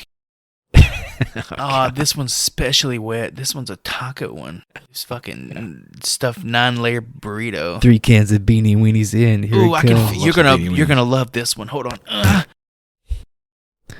Look at me now. And let's segue talking about fart sounds to the diarrhea that is Jamie Kennedy's death. Jamie Kennedy, who made his bones on this franchise. It was pretty much the voice of this franchise for a movie and a half. Totally fucking just killed off camera in a shaky van to the sound of like what NWA? What the fuck was that rap? The rap boombox fucking crew that walked by. That felt like mildly racist at that point. He even gave like the soundbite of when he got grabbed. He is getting tossed around this van like a fucking rag doll. Well, like I was saying, they said there was a pretty gnarly throat slash that they shot, and it ended up being one of the things they had to cut for violence. So his death scene was too good to make the final cut, is what I'm trying to tell you. Well, it didn't turn out too good. That's for damn sure. Yeah, they definitely settled for he disappears. We see him again. He's covered in ketchup for like 2 seconds. And we're supposed Gail screams. We're supposed to believe that Ghostface pulls him in the van, rips him to shreds, shakes his ass up, and then just walks out of the van full costume. I'm trying not to get too far. Well, I can speak to it without giving away too much information, but the person that is supposedly directly responsible for this attack would need to be a lot stronger than they seem to be when you find out who it is. Oh, does that make sense? What I'm trying to tell you? It is, but not without giving away too much. How does that person pull this off? The killer and then walk away in boots. The killer is kind of provoked to anger by something that Randy says about a character that may be related to said killer. In this scene, so it was like a crime of passion. Like this person, it wasn't even about premeditation at that point. Like through the fucking roof at this point. They were upset. But then they walked away in these combat boots and jeans that would be really. Yeah, they got skinheads on campus. They wear that. They wear that kind of shit. I'm just saying, dude. It's an odd setup, especially knowing what we know at the end of the day. But yeah, Dewey is a human pincushion. You can tell at this point, this dude just lives to get fucking stabbed. I think he gets stabbed in the next 3 movies too. So, just what this guy does. He's the Sean Bean of the Scream universe. Except Sean Bean usually dies. Yeah, this is true. Sean Bean says, "I got paid. I'm getting the fuck out. Enjoy your next 7 Dewey is more seasons like a of this fucking show." cockroach than he is Sean Bean. Spoiler alert. Yeah, this is true. But I like Dewey, man. There's something about him in this. He's like a lovable so idiot. He's like a lovable idiotic. buffoon, you know? in the first one he's annoying, but in this one you kind of like, I get the shit. He really played. He's what Randy should have been. Like Randy tried to level up. Randy tried to pimp shit up, and it made him annoying for me in this I think one. Dewey went down. Dewey, exactly. He fucking dumber, and I was like, I kind of like him. Now he's like, he can barely fucking walk, and he's even dumber than you. And you know what? Kind of root for that Gail guy. said that guy that can barely walk and barely speak, that's my man. Yeah, imagine in the next Give me fucking that- movie, give he's me going to that have the sweet Stephen tea. Hawking shit going on. Talking Gail to a gonna be sitting in goddamn his damn tube. lap. Sydney, where is the killer, Sydney? Later that evening, 2 police officers escort Sydney and Haley, but they are quickly killed in one of the probably only scenes I shit. completely forgot about in this movie. Ghostface driving a car. Hootie pointed it out in the trailer. You know, reaction. this is like one of the most shit famous totally blew my scenes mind, in the dude. movie, right? What? That's In retrospect, it was like the most gore in yeah, the movie, but right? holy shit, it annoyed me so much how this killer is able to take these 2 police officers and dispatch them so fucking easily. Handle their asses. Like Yeah, these, John Wick, these are bro. considered like the best of the best on the force. They're tasked with like actually Your best protecting somebody, detectives. and they get fucking Yeah. shit on. They get destroyed. The one dude Yeah, that looked and like with no weapon. Huey Lewis from Die Hard. It's not Huey Lewis, but the guy looks like Huey Lewis. Yeah, I can kind of see that now that you say that. And I will say that the jump scare got me. Jump scares don't usually get me anymore, but when he bust through the window, I was like, oh shit, that was pretty, okay, that was pretty good. Got my ass. So 2 police officers are killed, and then during the ensuing struggle, Haley is also murdered. The whole like the pipe going through the head. That was pretty sick. good effect. That was dope. That's probably the crowning effect of the movie in retrospect for me. It's like the first thing that looked like, I was like, Wes Craven was probably like, this would be a gnarly thing to do. I just don't feel his fingerprints on as much of this movie as I did the first one. It's got to be because it was so rushed. Yeah, I guess that's true. And then them climbing over the Ghostface knocked out in the front seat, and then him disappearing, all that good stuff. I don't know how you guys felt about it. Again, this is a movie I've seen too many times for it to have any real effect on me. Oh, I don't know. Was the tension there? I feel like it was the whole sequence of them climbing out of the back seat and having to climb over the body of Ghostface. Yes, it was very tense. But I also felt it was so fucking stupid the way it played out of Haley literally sitting in the only spot she could have been fucking murdered in this scene.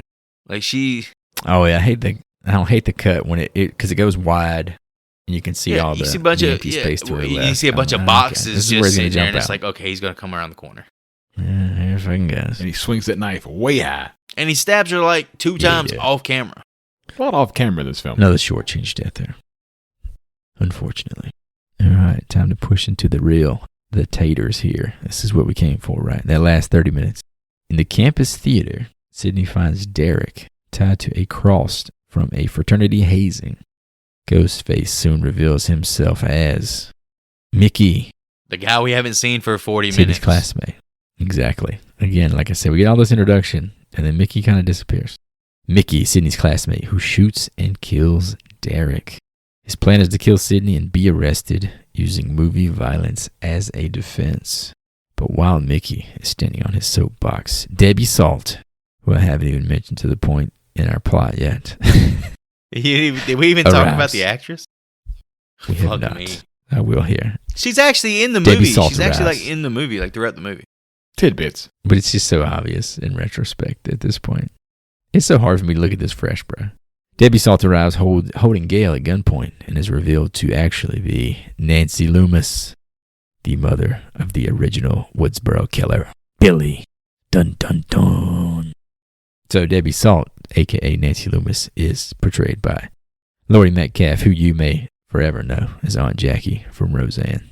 A fantastic actress in her own Hot right. or not? Forever. She was also in Lady Bird a couple years ago. Is she hot or not? So hard for me to see her as anything other than an aunt Well, I who's think in perpetually been Roseanne, like 40 years she older was than hot. me. I've never seen. You got Roseanne, her so and I you got can't really Roseanne. comment. Who you banging? You got the sisters, man. I might try You got John Goodman Becky on for a and shot. Darlene. I like John Goodman. I feel like Roseanne would like What about do David? some nasty ass shit though. She'd I'm more probably be of a David farting or guy. something like you trying to smash. Oh God, nasty That's what I'm ass shit. saying. So you're telling me that Timothy Oliphant's not in this movie a lot. Mickey, the character, is tidbit scenes. Mm. So if they really Yeah. did hide who the killer was until like the last day of shooting, could you imagine being Timothy just sitting there and be like, "Hey, you're the killer"? Like, what? I haven't Yeah, been in exciting. He had this to be movie. upset I haven't been in today. half this movie. How am I the killer? Why am I the It had to be killer? exciting.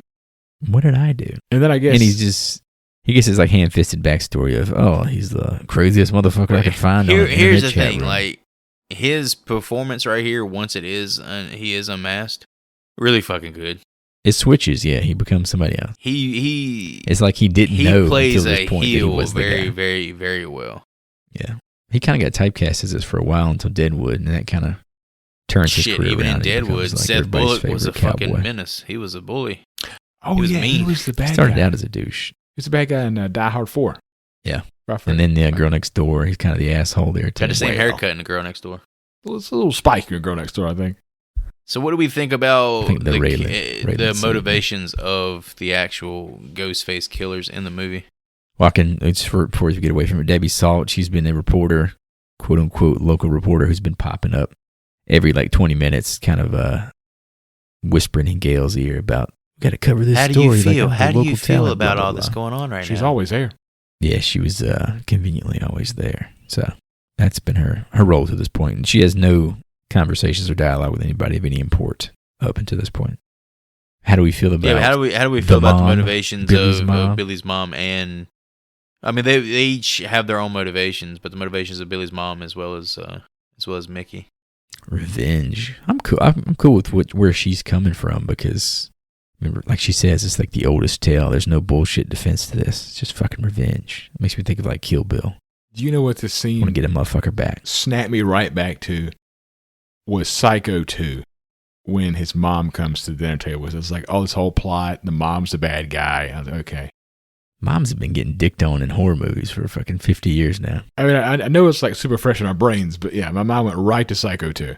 Well, yeah, the Nancy Loomis, even the name there, Loomis, is a direct connection back to the Psycho universe too. So, but yeah, I don't hate it. I think at the time it was way more clever, considering I'd probably only seen 50 horror movies. But now seeing like, oh, like literally we're saying, like, oh yeah, Psycho 2 did this shit before I was even born. It just feels kind of stale. I hate when movies do this to where this whole film, you talked about with the van, there's so much physicality with the killer, and then it's a tiny little woman. No offense to tiny It doesn't women. translate, right? Yeah, I mean, it'd be different if it was like Ronda Rousey or some shit. Hell yeah, I definitely understand her destroying. Yeah, Jamie right Kennedy's before she does this, Lori Metcalf, Randy not so much. actually does call her son a rat-looking, homo-repressed mama's boy. Yes. Word for word, verbatim. She just fucking snaps. She She-Hulks his ass. Oh, is what yeah. you're thinking?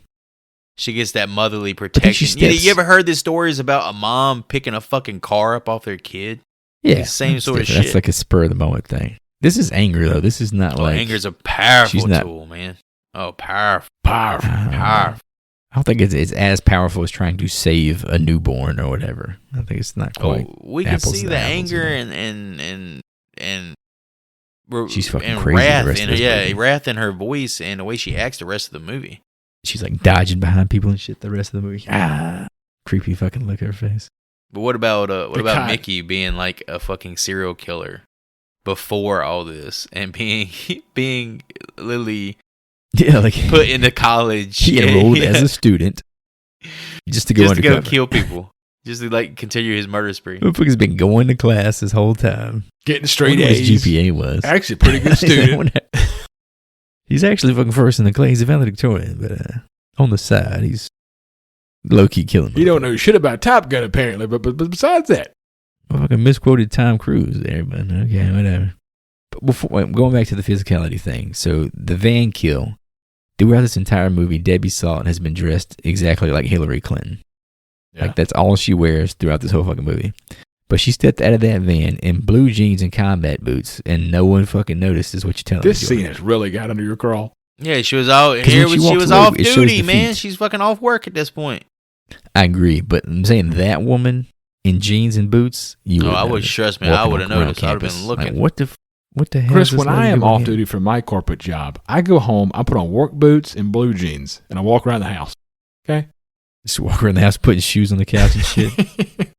These are my house shoes. This lady is always in a damn pantsuit, is all I'm saying before this point. She's in a pantsuit in this scene. When it's time to kill, motherfucker. But I feel like Timothy's hair is like, should have been a dead giveaway for him being a psychopath. I don't know what he's got going on with the straight spiked up thing there, but Yeah, this shit looks so cool in the 90s. definitely to has me. he has like the crazy dude look the whole time. Nancy betrays Mickey, shooting him and explaining her revenge motivation against Sydney for killing her son. She also admits to murdering Randy. There you go. A confrontation ensues, with Sydney pointing out the hypocrisy of Nancy's motives. Not long after, our boy Cotton Weary appears, and after Nancy's attempts to manipulate him, he shoots her in exchange for a future television interview. Hello, it's Diane Sawyer. She's a class act. Hello. Diane Sawyer's on the phone, Sydney. That's what I'm talking about. He gets kind of rapey with her. He's in not that getting library scene rapey early with in the her. movie. He's looking for I some got this validation. vibe. The We man got served a 2 year out in of 3, bro. prison because somebody Joey, I don't know if you know how mislabeled like, him. the judicial system works, but if 2 out of 3 He's people owed. think it's true, it's probably true. He's owed I have this something. thing. Whoa. She Oh, owes boy. him something? Whoa. Well, Whoa. I have this thing when watching movies now. Wow. Is where the characters get so close to each other's face when they talk, it makes me uncomfortable. Because you can like see how that doesn't really work. And like it's a dramaturgy thing, right? No one ever gets this close to someone's face. How would unless be? they're Here's the ready to problem. spit Don't and both punch you guys somebody. work Creepy as hell. remote nowadays. Right. You ain't We got do. a fucking Yes. clue when it comes to getting face to face with somebody and being This is right how you in negotiate their with people in the fucking real face. world? At the pawn shop? Whoever gets closer to the other person's face wins the argument when you're face Y'all to just touching face. noses. Oh, shit. So if you're like fighting over like with your coworkers, like, what are we going to get for You lunch? just gotta This get is right how you fucking do up it. on it like this. You Like like- the mic. Imagine the mic is somebody's. Put your tongue in their somebody's mouth. dick. I'm getting Taco Bell. You put their dick to Wait, your hold nose. on. I and mean, that's their how you decide nose, who's their gonna nose, their nose to your nose.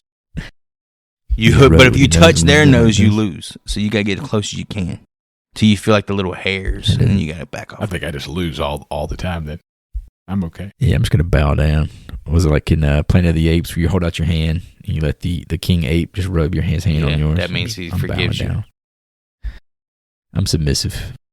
This scene though, when Mrs. Loomis keeps pulling her head to the left of Sydney for the most Gotcha, clear, bitch. wide open dome shot in human history. And he just stays there. confused. Like Sydney like starts destroying the set, bringing down lights and shit to like fuck with her, right? That's like her how she's fighting back. She's using the actual like parts of the set for the play that she was in earlier in the movie.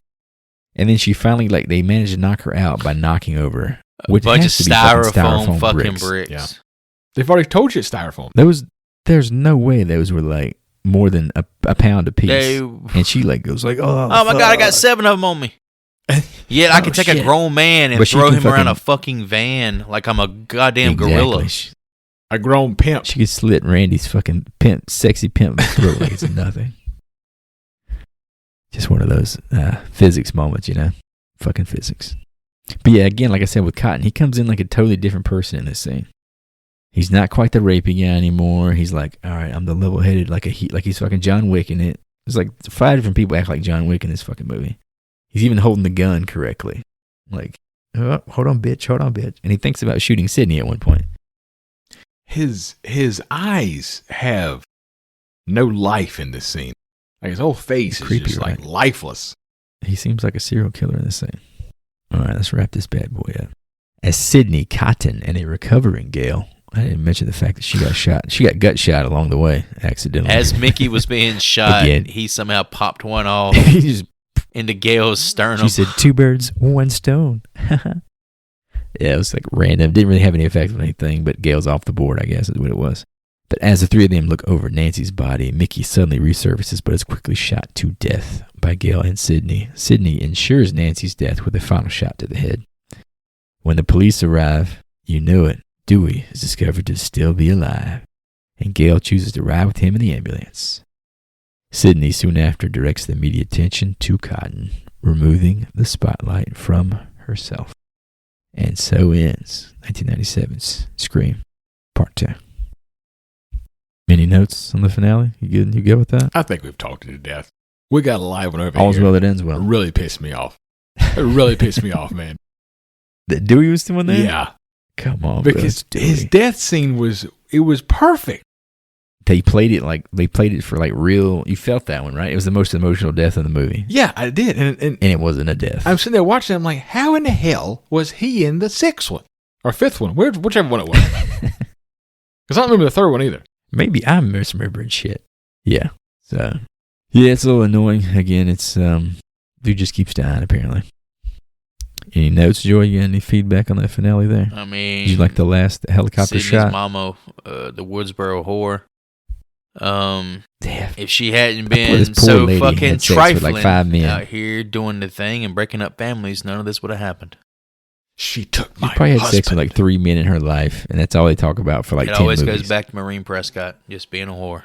That goddamn whore. Classic. All right, boys, moving on. What piece of memorabilia we're taking home from Windsor College of Scream 2 from 1997? I'm 99% sure I chose the voice changer in the review of the original. So I'm going to mix it up this time. Bradley. And go with one of those dope costumes from the Fall of Troy play. Ever since I saw the movie as a kid, those masks fascinated me and scared me. And now I'll have one of my own to terrify my nephews with. That way they can be just as fearful as I was. You little bitch. I'm going outside the box a little bit with this, but hopefully it still counts. I want whatever is on the film copy of Stab. Oh, you want the actual movie On itself? the movie. They literally showed Luke Wilson playing Billy, yeah, I and that forgot shit about that. was Billy. hilarious. Tori Spelling Stupid. played Nev Campbell, which is a callback to the original Scream when she says if they were to make a movie about this, Tori Spelling would probably play her. The It's meta within the on meta. on the meta here. It was such a hilarious scene. Yeah, that shit was pretty funny. I'll give you that one. I'm going to go with, let me get Mickey's camera. I don't know if you noticed it, but half the scenes that he's in, he's recording shit with his little camcorder in the background. And there's a pretty funny bit later in the movie when I guess we know it now that's him, was pursuing Dewey and Gail, where he's like recording them and fucking with the editing. That's pretty clever.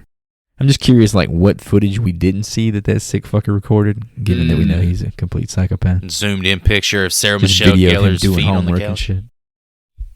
Oh, yeah. I want to see what happened after he took them shoes off. That's when the shit really Go went get down. these shoes off. All right, moving on, boys.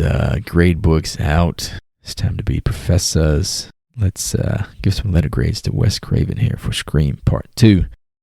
Mr. Hootie, what did you think about this entry in the franchise? All right. Scream 2, to be honest, was a film I know I had watched, but remembered very little about. The entire franchise tends to blend together in my memory, as I've stated, probably because they all have the same whodunit setup. With this film being rushed into production from both casting and a writing perspective, the final product is pretty damn impressive. The cast from top to bottom is like stepping back into pure nostalgia in the 90s. The involvement of incorporating the sequel's rules was somewhat impressive. However, the plot twist at the end for this film was not as effective as Scream 1. I think we probably all could say that. If Mickey would have had a fellow classmate help him, I believe it would have worked better than Mrs. Loomis working with him. The Miss Loomis thing just kind of pissed me off.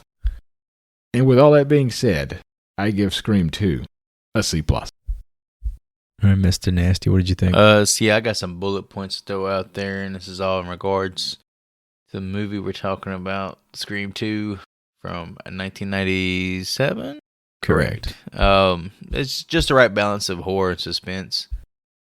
It was interesting revisiting these legacy characters years later and seeing how they were handling their trauma and attempting to move on. Introducing some new character development and lore. Also has one of the best opening sequences, if not the best, in the entire franchise. I also really enjoyed the way Gail's chase sequence in the sound studio was shot and directed, as well as Cece's, especially its climax and her ultimate demise. The true standout performances of the film, far and away, are that of both Timothy Olyphant and Laurie Metcalf as Mickey and Debbie Salt, a.k.a. Mrs. Loomis, as well as that of Liev Schreiber as Cotton Weary, a throwaway character from the original who's finally given the chance to grow and develop here. As much as you guys didn't like him, I actually enjoyed seeing a man who was done dirty and trying to come up and get his. But the movie isn't without its gripes. I can't stand the way the car sequence plays out with Mickey able to overpower and outwit not one but two armed officers. I was also really bothered by the disappearance of Mickey for the last 40 minutes of the movie until his reveal as one of the killers. It would have been nice to have his character fleshed out a bit more before such a revelation. And finally, the time spent on Gail and Dewey just feels excessive. Yeah, I understand that these are core characters, but holy hell, they eat up a good portion of the movie. And the movie already has like a bloated runtime. And then there's a lot of their scenes play out in a very bland way, but sometimes sequels do supersede their original as the superior film, and although this isn't the case here, Scream 2 does make a respectable effort and grades out with a B.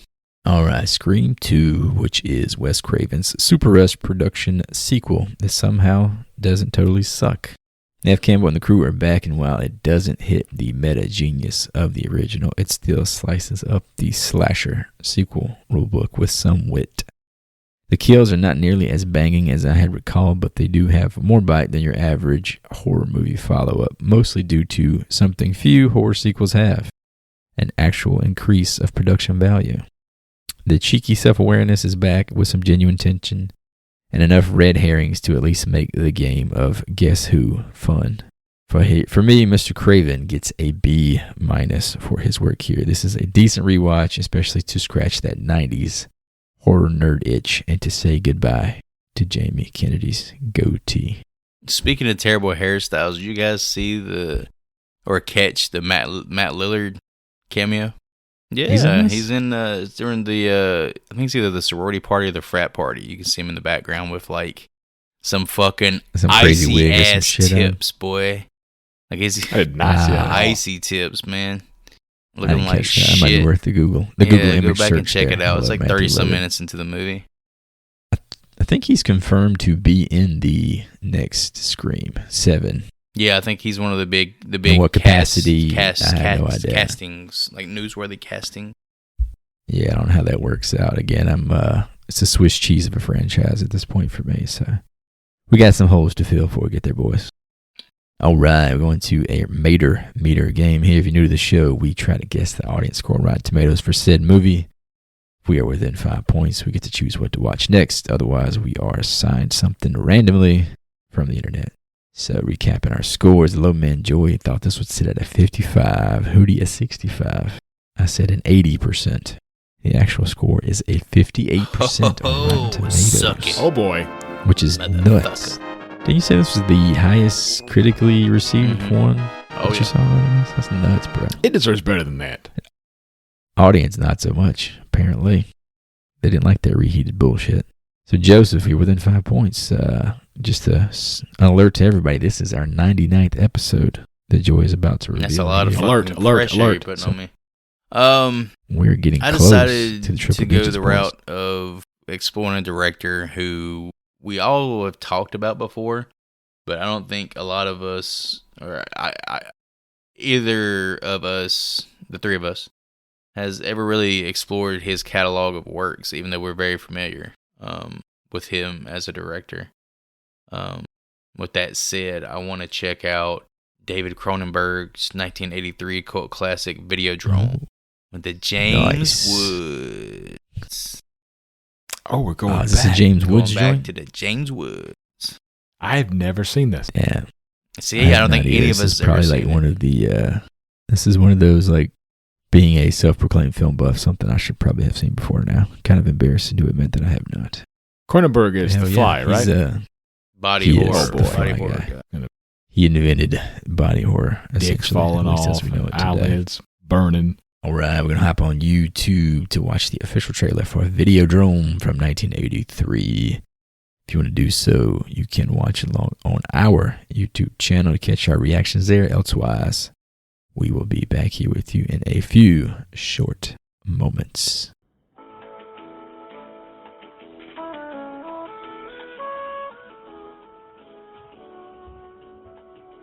So, right, boys, that there was the trailer for Videodrome from 1983. Looked pretty freaking dope. Where do we think it sits at? Well, Joey is not allowed here because he probably cheated. So, Hoodie, between you and I, where do we think Videodrome is at on Rotten Tomatoes audience score? Having not seen it and not being the biggest fan of Cronenberg's work, this is not easy. Yeah, this could be a down the line one. Could be a beloved one. It's not one I see a lot of people like going back to, though. I'm going to say because The Fly was after this, right? Had to have been. Yeah. This had to be well received, I would think. I'm going to say 60. Critically, probably, but with an audience, who knows? I'm going to go 75. Ooh. Okay. Just because I like multiples of 5. Looks like you can stream this absolutely nowhere. It is available to rent or buy wherever you choose to do those things. So go out and do that. Support old, cool, weirdo sci-fi shit. Thank you for listening. Check out horrorfilmschool.com. You will find links to our episodes, our social channels, and a merch store. And as always, feel free to support us in the 3 simplest of ways. You can rate, you can review, and you can subscribe anywhere and everywhere. We would appreciate that. We are almost at 100, guys. We appreciate all the support that's gotten us thus far. If you're feeling generous, send us some Stab movie posters. Hoodie wants the damn DVD, apparently, right. But I'll take a poster. I personally am going to be sending my support to women avenging the murders of their serial slashing sons. As always, if you're hearing our voices, tell at least one person you know. Spread the love, spread the campaign that is the Horrible Film School. I'm going to go get a copy of Videodrome from hopefully my public library and probably be fully creeped out. And I'm out. Thanks for all the likes, the subs, the listens, the follows, the downloads. We really appreciate you guys and gals' support, as well as your time and attention. Be sure to join us next time when we take a deep hit of that VD in 1983's Videodrome. Class dismissed.